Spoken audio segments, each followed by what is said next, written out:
আজকে আমরা পড়ব ক্লাস 9-এর আবহমান কবিতাটি। এই আবহমান কবিতাটির লেখক নীরেন্দ্রনাথ চক্রবর্তী। এই আবহমান কবিতাটি পড়ার আগে আমাদের লেখক নীরেন্দ্রনাথ চক্রবর্তী সম্পর্কে কিছু জানতে হবে। আমার এই নীরেন্দ্রনাথ চক্রবর্তীর জন্ম হয়েছিল 1924 খ্রিস্টাব্দে 19 অক্টোবর ফরিদপুর, বাংলাদেশের বর্তমান বাংলাদেশের ফরিদপুর জেলা চাতনা গ্রামে। তার উল্লেখযোগ্য কাব্যগ্রন্থগুলির মধ্যে হল উলঙ্গ রাজা, নীল নির্জন, প্রথম নায়ক, অন্ধকার বারান্দা, নিরক্ত করবী প্রভৃতি। এই অন্ধকার বারান্দা কাব্যগ্রন্থ থেকেই এই আবহমান কবিতাটি নেওয়া হয়েছে। এই নীরেন্দ্রনাথ চক্রবর্তী মৃত্যু হয় 2018 সালে 25শে ডিসেম্বর।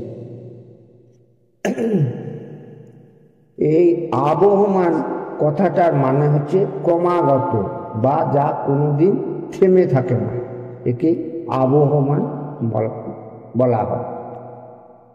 এই আবহমান কবিতাটি এবার প্রত্যেকটা লাইন বাই লাইন পড়ে আমি তার মানে বা বিশ্লেষণ করছি।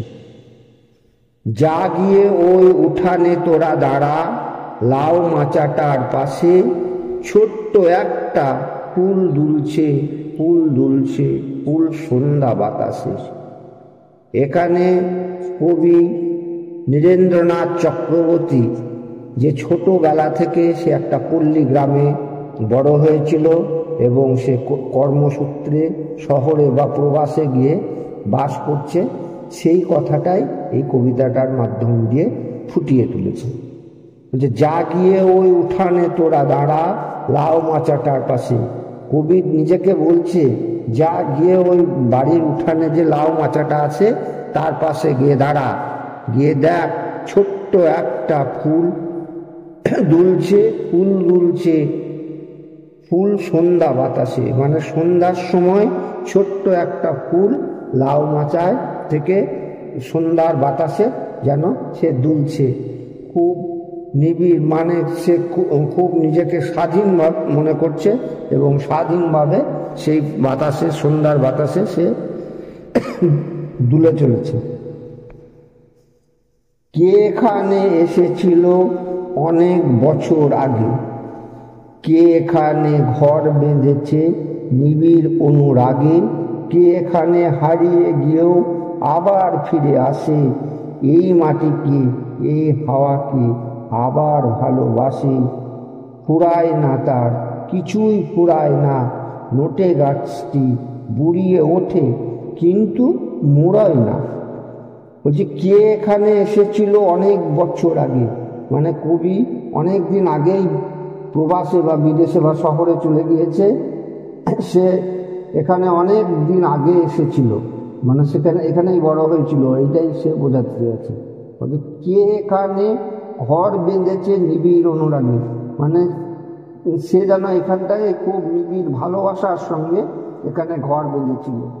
কে এখানে হারিয়ে গিয়েও আবার ফিরে আসে, সে এখানে যে ঘর ভেঙেছে সে অনেক দিন চলে গিয়েছিল কিন্তু আবার সে ফিরে এসছে।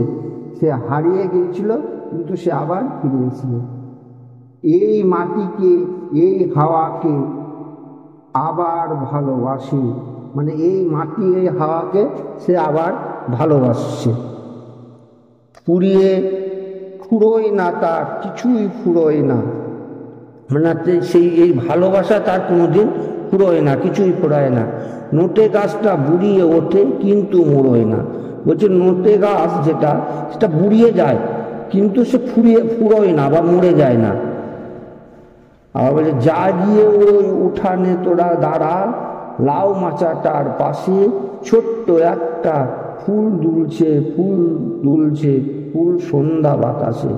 সে আবার তার কবি নিজেকে বলছে, যা গিয়ে ওই উঠানের পাশেই দাঁড়া, ওই লাউ মাচাটার পাশে, ছোট্ট সেখানে দেখ একটা ছোট্ট লাউ মাচা, সেখানে লাউ মাচায় একটা ছোট্ট ফুল ফুটে আছে, সে সন্ধ্যার বাতাসে সে দুলছে। ফুরোয় না তার যাওয়া এবং ফুরোয় না তার আশা, ফুরোয় না সেই একগুঁয়েটার দুরন্ত পিপাসা। সারাটা দিন আপন মনে ঘাসের গন্ধ মাখে, সারাটা রাত তারায় তারায় স্বপ্ন এঁকে রাখে। ফুরোয় না তার কিছুই, ফুরোয় না, নোটে গাছটা বুড়িয়ে ওঠে কিন্তু বুড়োয় না। বলছে ফুরোয় না তার যাওয়া, মানে তার যাওয়া আসা, যাওয়াটা কোনোদিন শেষ হয় না, এবং ফুরোয় না তার আশা, যাওয়ার আশা তার কোনোদিনই শেষ হয় না। সে ফুরোয় না সেই একগুঁয়ে তার দুরন্ত পিপাসা, মানে যখন আমাদের পিপাসাটা আমরা জল বা তৃষ্ণা পাই সেটাকে বোঝায় পিপাসা দিয়ে। বলছি আমার যে আসা যাওয়ার যে দুরন্ত টান, সেটা এত দুরন্ত টান যে বা পিপাসা, সেটা কোনোদিন শেষ হয় না, খুব তীক্ষ্ণ। এটাকেই এখানটাই পিপাসার কথাটার মাধ্যমে বোঝাতে চেয়েছে। সারাটা দিন আপন মনে ঘাসের গন্ধ মাখে, সে যেন বাইরে থেকেও এই গ্রাম বাংলার যে সারাটা দিন ঘাসের যে গন্ধ, সেটা যেন সে মনে করছে আমি মেকা আছি। সারাটা রাত সে তারার স্বপ্ন আঁকছে, তারা দেখে সে স্বপ্ন আঁকছে। বলছে ফুরোয় না, বলছে এইসব জিনিসগুলো তার কাছে কোনোদিন ফুরোয় না, তার কিছুই ফুরোয় না। নোটে গাছটা বুড়িয়ে ওঠে কিন্তু বুড়োয় না। এই কবির কাছে এইগুলো কোনোদিনই ফুরিয়ে যায় না বা শেষ হয়ে যায় না। নোটে গাছটাও যেমন বুড়িয়ে ওঠে কিন্তু সে ফুরিয়ে যায় না, শেষ হয়ে যায় না। আবার কবি তখনই নিজেকে বলছে, জাগিয়ে ওই উঠোনে তোরা দাঁড়া, লাউ মাচাটার পাশে ছোট্ট একটা ফুল দুলছে, ফুল দুলছে, ফুল সন্ধ্যা বাতাসে। কবি আবার নিজেকে বলছে, যা গিয়ে ওই উঠোনে গিয়ে দাঁড়া লাউ মাচাটার পাশে, সেখানে দেখ সেই লাউ মাচা থেকে ছোট্ট একটা ফুল সন্ধ্যা বাতাসে কেমন মনের আনন্দে দুলছে, সে তার কেমন স্বাধীনতা এখানটায়, এটাই সে বোঝাতে চেয়েছে। নেবে না তার যন্ত্রণা যে দুঃখ হয় না বাসি, হারায় না তার বাগান থেকে কুন্দ ফুলের হাসি। তেমনি করেই সূর্য ওঠে, তেমনি করেই ছায়া নামলে আবার ছুটে আসে, সন্ধ্যা নদীর হাওয়া। ফুরোয় না তার কিছুই, ফুরোয় না, নোটে গাছটা বুড়িয়ে ওঠে কিন্তু বুড়োয় না। কবি এখানে বলছে নেবে না তার যন্ত্রণা যে, বা তার যন্ত্রণা কোনোদিন নিভিয়ে যায় না, আর তার দুঃখ যে সেটাও কোনোদিন বাসি হয় না। সেটা প্রতিদিনের, যেমন প্রতিদিনের সূর্য ওঠে আর এটা যেমন শেষ হয় না, এটা এখানে সে বোঝাতে পারছে। প্রতিদিনের যেমন আবহমান কথাটা এখানে বিশেষত্ব, যে কোনোদিন সেটা শেষ হয় না, এটাকে বারবার বোঝাতেছে। নেভে না তার যন্ত্রণা যে দুঃখ হয় না বাসি, মানে তার যন্ত্রণা কোনোদিন নিভিয়ে যায় না, এবং তার দুঃখটা প্রতিদিনের দুঃখ, এটা কোনোদিন বাসি হয়ে যায় না। বাসি শব্দের অর্থ এখানে আগের দিনের কিছু তৈরি আজকে আর হচ্ছে না, সেইটা যদি ব্যবহার করে সেটাকে বাসি বলে।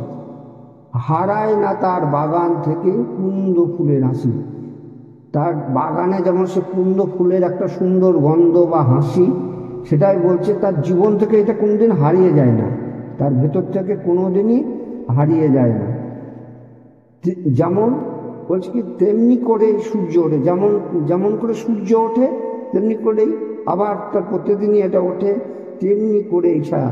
সূর্যটা সকালবেলায় যেমন উঠছে, আস্তে আস্তে আবার রাত্রে গিয়ে ছায়া হচ্ছে, নামলে আবার ছুটে, মানে ছায়াটা যখন আস্তে আস্তে ছায়া নেমে সন্ধে হয়ে আসছে, তখন বলছে নামলে আবার ছুটে আসে সন্ধ্যা নদীর হাওয়া। যখন আবার আস্তে আস্তে ছায়া নেমে এসে সন্ধ্যা হয়ে যায়, তখন নদী থেকে গ্রামের দিকে একটা সুন্দর হাওয়া যেন ছুটে আসে। বলছে এটাও এখনো ফুরোয়নি, এটা কোনোদিনই ফুরাবে না, ফুরোয় না তার কিছুই, ফুরোয় না। বলছে এগুলো কোনোদিনই গ্রাম বাংলা থেকে ফুরিয়ে যাবে না বা শেষ হয়ে যাবে না, এটাই বলছে। বলছে নোটে গাছটা বুড়িয়ে ওঠে কিন্তু মুড়োয় না, নোটে গাছটাও যেন বুড়িয়ে গিয়েছে, কিন্তু ও কোনোদিন ফুরিয়ে যায় না বা মুড়িয়ে যায় না। যা গিয়ে ওই উঠানে তোরা দাঁড়া, লাউ মাচাটার পাশে, এখানে সেই ফুল দুলছে, ফুল দুলছে, ফুল সন্ধ্যা বাতাসে। বলছে এখনো সেই ফুল দুলছে, মানে কবির মনে হচ্ছে যে না, এখনো যেন সেই লাউ মাচাটাতে একটা ছোট্ট ফুল দুলছে এবং সন্ধ্যা বাতাসে সেই ফুলটা দুলছে, সেটা যেন এখনো আছে। এইটা কবি মনে মনে ভাবছে বা চিন্তা করছে। এটাই আবহমান কবিতা থেকে আজকে আমরা পড়লাম। এরপরে আবার নেক্সট ক্লাস 9-এর অন্য ক্লাসে অন্য পড়া নিয়ে আবার পড়বো আমরা।